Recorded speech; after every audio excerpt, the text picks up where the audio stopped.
গতকাল থেকে বৃষ্টির জেরে মাথাভাঙ্গা মানসাই নদীতে হলুদ সতর্কতা জারি করেছে সেচ দপ্তর। বুধবার বেলা 1টা নাগাদ দেখা গেল সেই চিত্র, যার ফলে মাথাভাঙ্গা মানসাই ও সুটুঙ্গা নদীতে জল বেড়ে যাওয়ায় পচাগড় গ্রাম পঞ্চায়েতের গুয়াবাড়ি সহ বেশ কিছু এলাকায় জল ঢুকতে শুরু করেছে।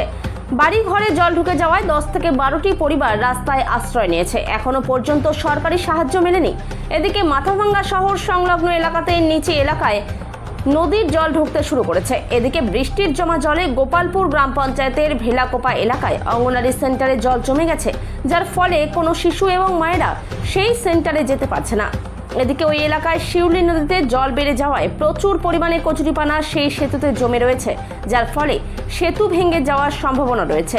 সেতুতে কচুরিপানাগুলি পরিষ্কার করার দাবিতে মাথাভাঙ্গা ময়নাগুড়ি রাজ্য সড়কে ভেলাকোপা এলাকায় পথ অবরোধ করেন গ্রামবাসীরা। প্রায় 2 ঘন্টার পথ অবরোধ চলে, পরে পুলিশের হস্তক্ষেপে অবরোধ তুলে দেওয়া হয়। ব্রিজটা আমাদের প্রচুর পানা দিয়া জাম হয়া পাশের বাড়িগুলা সে ভাসতে চলেছে, তার জন্য আমরা বাধ্য হচ্ছি রাখা রাস্তায় পথ অবরোধ করার জন্য। প্রশাসনকে দেখেছে এসে? প্রশাসন আসলো, এখন আসে পথ অবরোধ খুলে দিল, এখন নাকি দেখবে ব্রিজ সমস্যা। আপনাদের কি দাবি আছে এখন? আমাদের দাবি যে ব্রিজটা খুলে দেওক, তাহলে জনপতি আমাদের জলটা ভাসবে না। আমাদের ব্রিজটা জাম হওয়ার পরে আমাদের সমস্যা হয়ে গেছে, এলাকার বাড়িগুলা ঘর বাড়িতে জল উঠছে, জমানো হচ্ছে, দুপুরবেলা রান্নাবাড়ি করতে পারছে না। সেই জন্য ব্রিজটা খোলার জন্য আমরা চিন্তা ভাবনা এটা করছি। সাব সেন্টার নিয়ে কি হয়েছে? সাব সেন্টার আমাদের এখানে তো দেখেন, এখানে দীর্ঘদিন থেকে 2 বছর থেকে অনেক দিনের মধ্যে সাব সেন্টারে আমার খুব জলের সমস্যা। একটা গর্ভবতী মায়েরা যদি আসে, কোনো যদি দ্রব্যবাণী ঘটনা ঘটে, তাহলে এই খেসারতটা আমরা কাকে বলবো, এই দায়িত্বটা কাকে বলবো? তার জন্য আমরা জল জমানোটা আমরা ড্রেন দিয়ে হোক, কালভার্ট দিয়ে হোক, যে জমানো জলটা পাঠানো হোক, এই সুযোগ আমরা চাচ্ছি। আপনার নাম কি? শরৎ বর্মন। জায়গার নাম কি? গ্রামের প্রতিষ্ঠানের নাম ভেলাকোপা। এটা আমাদের সাব সেন্টারটা মা বোনেরা ডাক্তার দেখাতে পারতেছে না অনেকদিন ধরে।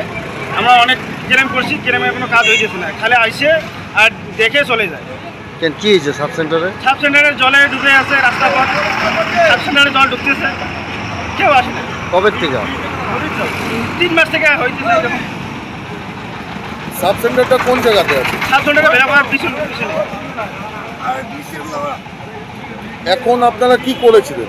আমরা ওর জন্য পঞ্চায়েত প্রধান আমাদের কোথাও মানে না, খালি আইসে দেখে যায়, দেখে আমরা এর জন্য পদবাদ করছি। তা সাব সেন্টারে কি সবসময় জল থাকে? সবসময় জল থাকে। সামান্য বৃষ্টি হলে জল থাকে। আপনার নামটা কি? আমার নাম সিরাজুল মিয়া। জল বেড়েছে, কি সমস্যা? সমস্যা আমাদের 200টা পরিবার এখানে আছে। জল এমনভাবে বাড়তেছে, কোন সময় নিয়ে যাবে কোনো ঠিক নেই এখানে। তো আমরা যত তাড়াতাড়ি পাই আমরা প্রধানকেও জানালাম, পঞ্চায়েত সমিতিকেও জানালাম, পঞ্চায়েতকেও জানালাম। এর মধ্যে বিডিও অফিসে বললাম, বিডিও বলে আসবে, দেখবে, বিষয়টা দেখবে, তারপর কী করে বিডিও বলে দেবে। মানে কোনো বাড়ি থেকে জল টল ঢুকেছে? আমাদের এখানে 10-12টা বাড়িতে জল ঢুকেছে, এইভাবে আরও জল বাড়তেছে, কখন ঢুকে যাবে বলা মুশকিল আর কি। আচ্ছা, আপনারা কি চাইছেন? আমরা চাই যে পঞ্চায়েত প্রধান এগুলো আসুক, সবাই দেখুক, দেখে জিনিসটা তুলে ধরুক। ঘরের চাল দিয়ে জল পড়ে সবার বাড়িতে, একটা টিউবওয়েলের ব্যবস্থা যদি করে দেয় এর মধ্যে আরও ভালো হতো। আচ্ছা, যে বাড়িগুলোতে জল ঢুকেছে মানে তারা এখন কোথায় আছে? তারা তো অন্য বাড়িতে আছে, আমরা যতটা পারি একটু ব্যবস্থা করে দিব, খাওয়া দাওয়ার ব্যবস্থা। এই যে কি বলি। কি নাম তোমার? আমার নাম শাহিন হোসেন, যুব সভাপতি। ধরো নদী আমার বাড়ির পাশে, হ্যাঁ, তা দিনের বেলা তো নদীর পানি টানি দেখা যায়, কখন বাড়ে কখন কমে।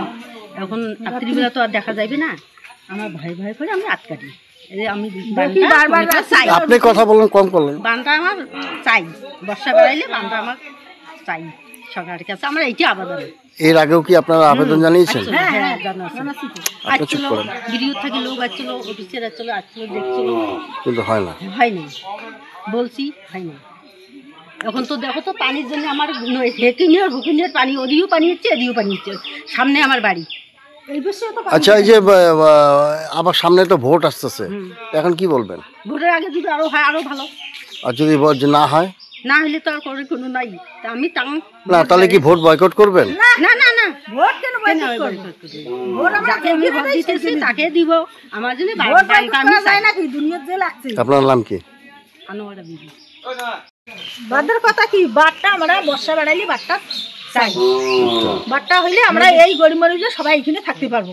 আগে আগে কি বাঁধের কথা দাবি করা হয়েছিল? হ্যাঁ করছি তো, দেখি গেছিল তো বাদ হয়তো এখান থেকে বাসাটা ওই গেডিং দিয়ে গেল কয়টা বর্ষা বেড়াইলে বাড়ির পাশে আমার নদী, কখন আমার যায় নদী আসি যায়, আমরা তো রাত বেলা করে জানলা খুলে দেখি কখন পানি এসে আমাদের আলিপুরের বান্না ডাকা যদি ভাসি নিয়ে যায় দেখা যায় কি নাম আপনার? আমার নাম কি আজমির দিদি। যেহেতু এটা আমাদের স্বাস্থ্যকেন্দ্র, আমরা কেন মা, গর্ভবতী শিশু, ছোট বাচ্চা সবাই আসে, কেউ কেউ পড়েও দেয়, এখানে পরিষেবা নিতে আসে প্রতি জনে জনে। সেই জন্য আমাদের এইখানটায় খুব অসুবিধা হয়, আমরা অস্বস্তি বোধ করি, কারণ যদি কিছু পড়ে গেলে যদি কোনো অসুবিধা হয়ে যায় তখন আমাদের দোষারোপ হবে। সেই জন্য আমরা চাচ্ছি অত সত্ত্বর এটা আমাদের জলটাও প্যানের উপর দিয়ে জমা জল যাতে বের হয়ে যেতে পারে, সেই জন্য আমি জনগণের কাছে বসেছি। এটুকু আমাদের অনুরোধ জনসাধারণের কাছে, পাবলিক ইয়ের কাছে, প্রশাসনের কাছে যত তাড়াতাড়ি সম্ভব আমার একটা ব্যবস্থা করে দিই। আপনার নাম কি? প্রতিমা বর্মন রায়।